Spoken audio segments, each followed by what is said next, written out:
Entonces necesitamos que no pase el sol, es decir, necesitamos antes de dormir, antes de acostarnos en nuestro lecho, hacer el trabajo respectivo para corregir ese error, para perfeccionarnos en ese nivel, para purificarnos y realmente lograr la humanización dentro de nosotros. ¿Por qué? Porque hay una palabra que también da lugar a lo que estoy exponiendo.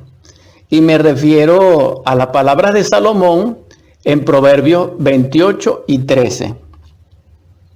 Porque la que acabamos de estudiar pertenece a Efesios capítulo 4, versos 26 y 28.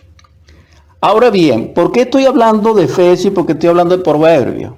Porque estoy dándole una connotación o una acepción psicológica a estas dos palabras, a estos dos mensajes, a estos dos libros, tanto de Moisés como de Efesios, tanto como el de Proverbios como de Efesios, para que nosotros podamos darle realización dentro de nosotros.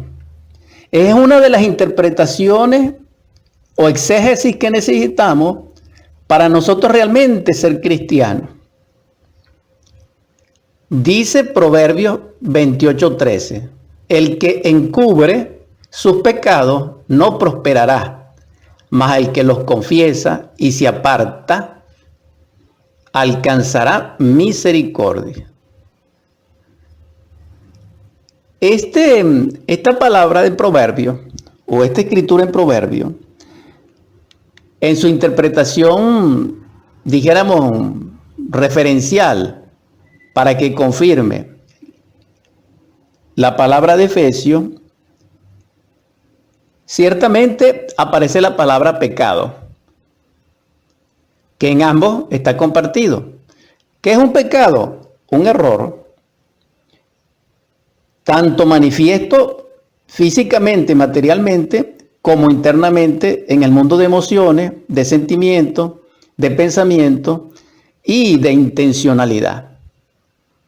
No es igual un error mental en nuestro pensamiento que un error que ya no es mental, sino que se hizo realidad con un hecho concreto. Esto es grave y por eso existen varios estados de conciencia. Por eso necesitamos el autodominio. Necesitamos esa facultad, necesitamos ese valor espiritual o ese don que nos los da en gracia el Espíritu Santo dentro de nosotros cuando tenemos el mérito de ello. ¿Por qué? Porque existe el pecado en pensamiento, en palabra, en obra, en omisión y en hecho. Entonces, la palabra pecado no se volvió a utilizar, pero sin embargo quedó escrita. Y nos guste o no nos guste, esa palabra pecado es igual a cometer error. Y muy especialmente cuando se hace contra nuestros hermanos, nuestros semejantes, ya sea en forma inconsciente o en forma consciente o porque somos, dijéramos, perversos, que ese es otro estado más grave todavía. Entonces, por eso necesitamos trabajar sobre nuestros errores, sobre nuestros defectos, porque un error psicológico tiene como fundamento un defecto y un defecto psicológico tiene como naturaleza fundamental y original un yo psicológico o un agregado psicológico o un diablo, como lo dice Efesios, dentro de nosotros. Pero no se asusten, porque ya el diablo no le sale a las personas. Más bien el diablo se aterra con las barbaridades que nosotros cometemos como civilización. Eso era en la antigüedad, cuando él acosaba a las personas. Actualmente no. Actualmente esto ha llegado a un estado, dijéramos, desproporcionado de error, de maldad y de perversidad. Por eso los antiguos egipcios tenían un libro maravilloso que se llamaba Los demonios rojos de Set, donde ellos hablaban del yo psicológico y metafóricamente lo relacionaban, o míticamente, o parabólicamente, con un demonio con un diablo. Por eso repito, no, ese es un diablito, no, ese es un diablo. Generalmente a las personas que se dedican al delito, al crimen, a la corrupción o a la maldad. Entonces estamos claros allí, pero la palabra no importa, ya hice la aclaratoria. El punto es este: el que encubre sus pecados no prosperará. Esta es otra palabra interesante, porque la palabra prosperar ha sido utilizada actualmente desde el punto de vista de aspiración financiera, económicamente, o de ambición, o de codicia, o del tener más. Y fundamenten el evangelio del Cristo en ese evangelio de prosperar, el evangelio de la prosperidad. Sin embargo, la connotación que le da el Cristo a la prosperidad, e incluso la Biblia completa, es diferente, porque la prosperidad indica en el estado de liberación, de felicidad, de dicha inagotable, de sabiduría, de perfección, de iluminación, de una alma que tiene su espíritu en ese nivel, por gracia de Dios y por verdad. Entonces, vemos aquí que la prosperidad no solo abarca el aspecto, dijéramos, económico, material, en el sentido de la luz, sino que, o de la iluminación, sino que también es de hecho en el plano puramente espiritual. ¿Por qué? Porque bien es sabido por todos, en estos tiempos ya demostrables, de que el hombre, de que la persona, de que el animal intelectual en sí, hice la diferencia, hermanos, hermanas, dije hombre verdadero, que es una cosa aparte al animal intelectual o persona. O sea, es distinto. Entonces, sin embargo, llega la hora de la muerte, de la desencarnación, y el hombre continúa, pero el animal intelectual no. Porque como el animal intelectual no está autorrealizado, entonces no tiene presencia cósmica, no está investido, ungido por el fuego, porque no nació de nuevo. Pero no a través de un acto bautismal, no. No a través de la creencia, no.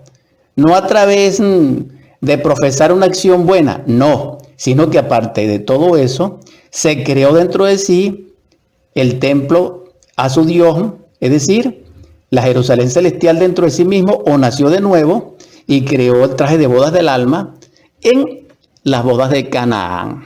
Entonces, este hombre verdadero sí prospera, así no tenga que comer. Y aquí es donde está el error, porque Juan el Bautista era un hombre próspero, pero sin embargo no tenía nada. Ahora, nosotros pensamos que próspero eran los reyes, que próspero era Herodes, porque él se vestía de la lana más fina y se vestía de lino más puro, más artístico, etc. Y la cosa es al revés, porque la prosperidad que habla la Biblia es la prosperidad de la luz en nosotros, y que nosotros prosperemos en ella, y que ella prospere en nosotros. Eso es todo. No tiene nada que ver con la riqueza material, porque más bien el Cristo dijo que era muy difícil que el rico entrara en el reino de los cielos. Entonces, ¿cómo quedamos ahí? Hermanos, hermanas. Entonces, este planteamiento es interesante, pero no es el asunto que quiero compartir. Lo que quiero compartir en sí es el alcance mayor de esta interpretación. Me estoy refiriendo a Proverbios 28:13, que confirma y profundiza a Efesios 26:28. Dijéramos a la luz de Efesios, a la luz de Proverbios y a la luz de Samuel. Sin embargo, voy a terminar con Proverbios. Ya analizamos la palabra pecado, la palabra prosperar y continuamos. Dice, mas el que los confiesa y se aparta alcanzará misericordia. Aquí hay algo interesante porque aparece el misterio de la confesión y aparece la misericordia. Ya generalmente la gente no se confiesa con su padre interno. Ok, está bien que no se confiesen si no les parece con, con una persona investida para eso. Pero esto es algo extraño porque así como la gente respeta a los príncipes del mundo, también debiera respetar en su nivel, en lo que profesa sus padres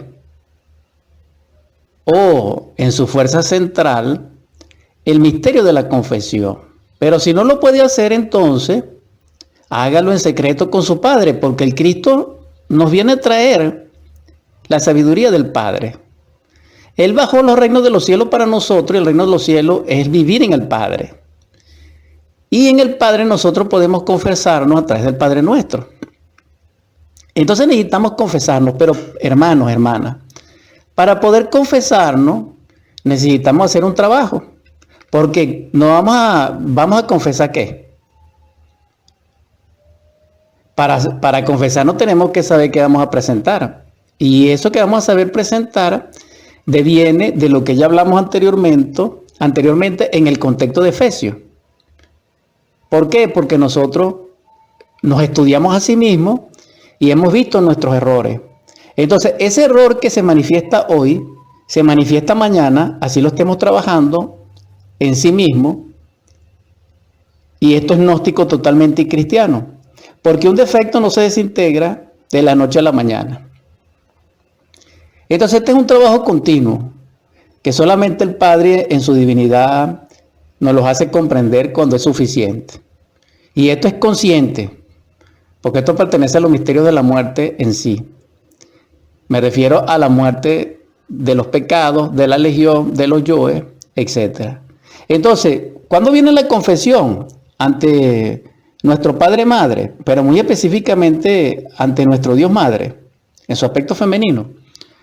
Cuando estamos conscientes del error que cometimos. Pero para llegar y estar conscientes y hacer la confesión, necesitamos primeramente, como ya lo dijimos, de un psicoanálisis, de un discernimiento, de una autorreflexión evidente del ser, de una meditación.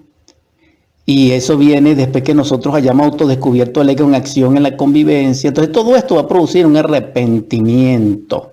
Y aquí nos conectamos con Juan el Bautista, es decir, con el espíritu maravilloso de Elías, que nos enseñó la muerte del yo a través de su decapitación en aquella famosa fiesta trágica de Herodías, de Salomé, en ese contexto. Entonces, ciertamente, esos son los misterios de la aniquilación budista, los misterios de la muerte del yo. Entonces, pregunto, ¿por qué en ese momento no se decapitó?